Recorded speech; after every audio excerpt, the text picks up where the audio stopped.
Papaya है red lady, जो कि एक ताइवान से वैरायटी आई है।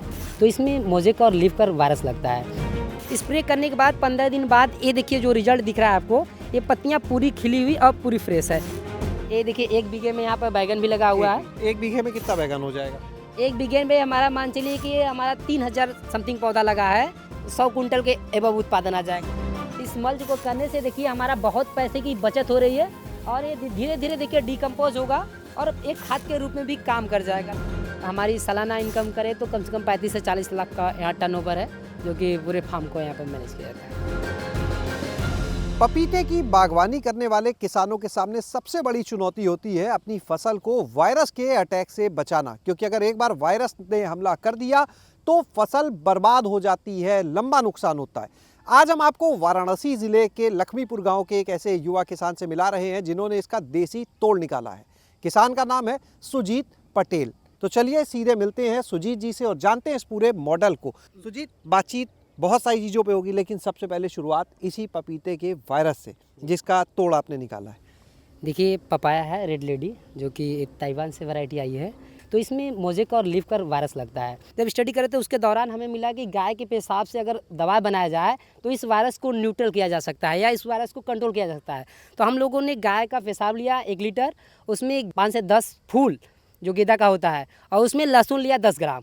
उसको तीनों को एक में फर्मेंटेशन किया, सड़ाया 20 दिनों तक। उसके बाद उसको फिल्टर किया। फिल्टर करने के बाद उसको हमने 1/4 रेशियो से जब स्प्रे किया गया तो ये देखिए 15 दिन पहले स्प्रे किया गया था। ये देखिए कर लगा हुआ है। कर्ल ये जो अटैक हुआ था वायरस का, हुआ है। एक कर्ल से पत्तियां देखिए पूरी छोटी हो गई थी, लेकिन स्प्रे करने के बाद 15 दिन बाद ये देखिए जो रिजल्ट दिख रहा है आपको, ये पत्तियां पूरी खिली हुई और पूरी फ्रेश है। यानी वायरस जो है फैल नहीं रहा है। नहीं फैल रहा है। वायरस जैसे जिस पे लगा स्प्रेइंग के बाद वो उसी पे कंट्रोल हो गया है। समथिंग हम लोग इसको 6 से 7 साल प्रयोग किए, जो कि 100% ये कारगर हुआ। और वाइट फ्लाई के लिए हम लोग जगह जगह से इसमें ट्रैप लगाए हुए हैं, जिससे कि वाइट फ्लाई इसमें वाहक होते हैं जो कि वायरस को फैलाते हैं, उसको हम लोग कंट्रोल कर पाते हैं। यहाँ पर सुजीत के बारे में हम बता रहे हैं, उन्होंने MSc एग्रोनॉमी की पढ़ाई की हुई है और लगभग 20 एकड़ में वो अपनी शानदार खेती कर रहे हैं, जिसमें कई चीज़ें हैं। तो अब इस पूरे मॉडल के बारे में हम चाहेंगे सुजीत आप हमारे दर्शकों को बताएं। यहाँ पर देखिए लमसम 15 एकड़ का हमारा एक फार्म है और बाकी 2-3 फार्म है, जो कि पूरा यहाँ सेटअप किए हैं। यहाँ जैसे भी ब्रिंजल लगा हुआ है, टोमेटो लगा हुआ है, केला लगा हुआ है, बड़े क्षेत्रफल में गेंदा लगा हुआ है, टमाटर लगा हुआ है, परवल लगा हुआ है, जो कि अलग अलग तरीकों से पूरा ट्रीट कर यहाँ पर लोग इसको फार्मिंग करते हैं। 20 एकड़ में खेती है, तो ये सब अपनी ज़मीन है? नहीं, ये सब कॉन्ट्रैक्ट पे हम लोग लीज पे लिए हैं। अपनी तो 2 एकड़ ज़मीन है, जो कि उस पर नर्सरी का काम करते हैं। यहाँ पे आप देख सकते हैं गोभी जो है वो खेतों में लगाई गई है। तो गोभी की कौन सी वैरायटी है यहाँ पर सुजीत, हम चाहेंगे बताएं दर्शकों को। 5 रो दिख रही है। 5 रो में हमारा टोटल 10 वैरायटी है। तो हम लोग अलग अलग वैरायटी यहाँ पर ट्रायल करते रहते हैं, जिससे कि नर्सरी में कोई समस्या ना हो। इसमें जो अच्छी परफॉर्मेंस वैरायटी देगी उस लोगों को हम जाकर नर्सरी में उसको लगाएंगे, उसके बाद फिर किसानों को देंगे और अपने फार्मर पे यूज करेंगे, जिससे कोई नुकसान ना हो हमें। तो इसमें किस तरह से रो बनाते हैं? हम लोग के पास छोटा छोटा टीलर है, जो कि टीलर से देखिए मिट्टी निकलती है। मिट्टी निकलने के बाद ये देखिए बेड बनता है। बेड में हम लोग ऑर्गेनिक पूरा मटेरियल और कुछ केमिकल इसमें यूज करते हैं। उसके बाद देखिए नर्सरी हम पॉली हाउस में तैयार करते हैं। तैयार करने के बाद देखिए पौधा से पौधा 1 फीट, बीज का स्पेस 1.5 फीट और यहाँ पे ड्रिप मार देते हैं। और जो भी इसको न्यूट्रिएंट चाहिए हम मशीन वहाँ पे लगा हुआ है, ड्रिप के माध्यम से पूरा इसमें फर्टिगेशन हो जाता है, जिससे हमारा कास्ट काफ़ी बचता है और हमें पानी भी कम लगती है। ये पास में बैगन लगाया है, ये देखिए कितने क्षेत्रफल में? ये देखिए 1 बीघे में यहाँ पर बैगन भी लगा हुआ है। 1 बीघे में कितना बैगन हो जाएगा? 1 बीघे में हमारा मान चलिए कि हमारा 3000 समथिंग पौधा लगा है।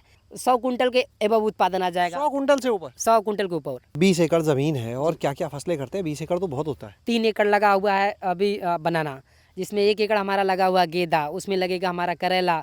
1 एकड़ में लगा हुआ है टमाटर और बाकी देखिए 1 एकड़ में हमारा ये बैगन और ये अपना गोभी है और बाकी कुछ अभी उस परवल लगा हुआ है। बाकी और लैंड में रिसर्च पर्पस पे उस पर अन्य को वैरायटी लगेगी, जो कि और ट्रायल पर्पस से वहाँ पर काम होगा। अभी हम आ गए हैं जहाँ नर्सरी तैयार की जाती है उस नेट हाउस में।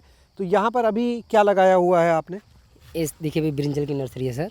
इस नेट हाउस में कितना क्षेत्रफल है और कितनी नर्सरी तैयार हो जाती है? ये 240 स्क्वायर मीटर में हमारा नेट हाउस बना हुआ है। एक बार में हम लोग 50,000 लमसम पौधे तैयार करते हैं एक राउंड में।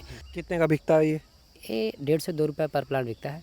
और कहाँ तक जाती है नर्सरी? यहाँ से अयोध्या, रापटगंज, सोनभद्र, इलाहाबाद, फफामऊ, मतलब जितने भी आसपास 100 किलोमीटर, 150 किलोमीटर जहाँ तक सक्षम होते हैं भेजने के लिए। इतने क्षेत्रफल की नर्सरी किसी किसान को कितनी आमदनी साल में दे सकती है? ये देखिए, तो ये मान चलिए इसमें एक बार में 50,000 समथिंग पौधे तैयार होगा। अगर हम लोग 1.5 रुपये के भी बेचते हैं तो 75,000 हुआ, जिसमें कि आप मान चलिए कि 40-45,000 रुपये एक शिफ्ट में बच जाएगा। साल में कितनी शिफ्ट निकाल लेते हैं? ये मान चलिए इसमें 4 से 5 शिफ्ट कर देते हैं। 5 शिफ्ट और 40,000 एक शिफ्ट का। 40 2 लाख रुपए 2 लाख इसमें, और खर्चे हटा के। खर्चे हटा के। किस किस चीज़ की पौध तैयार करते हैं आप? यहाँ ऑल वेजिटेबल होती है, जैसे अभी दिख रहा है ब्रिंजल दिख रहा है, ज़्यादातर यहाँ चिल्ली काम होता है, टोमेटो काम होता है, कलीफ्लावर की बड़े स्तर पे काम होती है। चलें और फसल देखी जाए खेत जी में। जी। अब जिस जगह हम पहुंचे यहाँ पर परवल लगाया गया है। खास बात ये कि अमूमन जो लोग परवल लगाते हैं स्टेकिंग विधि से भी, वो ड्रिप तो आपने बहुत देखी होगी यहाँ पर, लेकिन आपको स्प्रिंकलर लगे हुए दिखेंगे। तो सुजीत, यहाँ पर स्प्रिंकलर लगाए हैं लोग, ड्रिप तो हमने बहुत देखी है। सबसे बड़ी चुनौती होती है कि गर्मियों के सीज़न में परवल का जो फल है वो मर जाता है और सेट नहीं हो पाता है। तो जब स्प्रिंकलर चल रहा है और नीचे पुआल का जो मल्च है इसको जब ठंडा कर रहा है, तो नीचे का मॉइस्चर बहुत कंट्रोलिंग कर ठंडा रखा है, जिसके कारण कि इसमें फ्रूटिंग जो हो रही है वो मर नहीं रही है, पूरा सेट हो जा रहा है, इसलिए स्प्रिंकलर इसमें लगाया गया है। और ये कुछ स्टिकर हमें दिख रहे हैं, ये किस लिए हैं? जितनी भी ये नंबर दिख रही है, टैग दिख रही है, तो हम लोग जैसे इसको जो नर्सरी किए हैं पॉली के अंदर, तो अलग अलग स्टेम को अलग अलग प्लांट से कटिंग किया गया है। तो कटिंग करने के बाद यहाँ जो तैयार हो रहा है, तो उसमें जो इसमें बेसल डोज डाला गया है, टोटल ये इसमें एक अपना वर्मी का लीजिए, एक एनडीडीबी का खाद आता है फॉर्म ऑफ प्रोम, जिसको कि हम लोग बड़ी क्वांटिटी में अब केमिकल ना यूज करके उसको पूरा यहाँ पर यूज किया जा रहा है। तो इसके पूरे पिट में वो डाला गया है, तो उसको देख रहे हैं कि कितना परफॉर्मेंस किस रो में ज़्यादा आ रहा है, तो उस हिसाब से यहाँ पर पूरा टैगिंग किया गया है और वो हमें रिजल्ट मिलता रहता है, हम उसको नोट करते रहते हैं। जो परफॉर्मेंस अच्छा रहता है वो लोगों के पास अडॉप्ट करवाते हैं।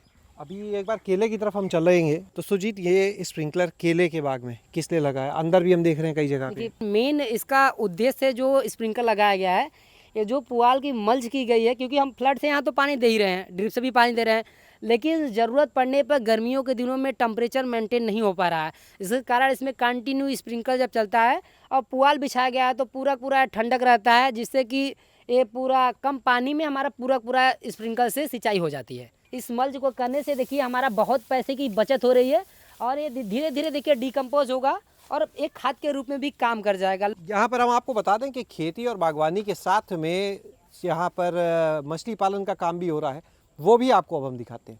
तो सुजीत, ये बताएं कि मछली पालन कितने क्षेत्रफल में? 1 बीघे में हमारा 3 तालाब है, जिसमें एक में हमारा वहाँ छोटा तालाब है जिसमें हम लोग जीरा लाते हैं और एक में फिंगर तैयार करते हैं। उसके बाद इसमें हम लोग फार्मिंग करते हैं। फार्मिंग हम लोग कई प्रकार की मछलियों करते हैं, जैसे हमारा पंगास है और एक में हम लोग आईएमसी करते हैं। इसमें जैसे पंगास और आईएमसी दोनों है और इसमें भी पंगास था, इसके पहले हम लोग आईएमसी करते थे।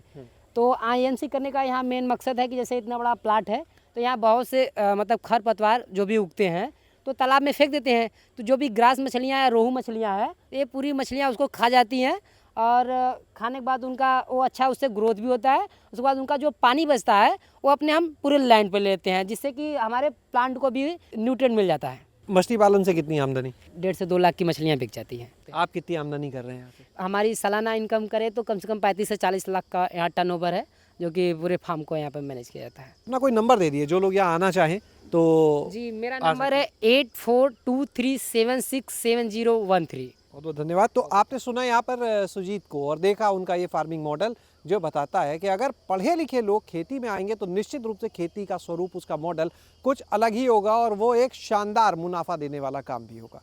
शैलेश अरोरा, गाँव जंक्शन। गाँव जंक्शन को सभी सोशल मीडिया प्लेटफॉर्म्स पर फॉलो करें। व्हाट्सएप चैनल और जीमेल आईडी पर भी संपर्क साध सकते हैं।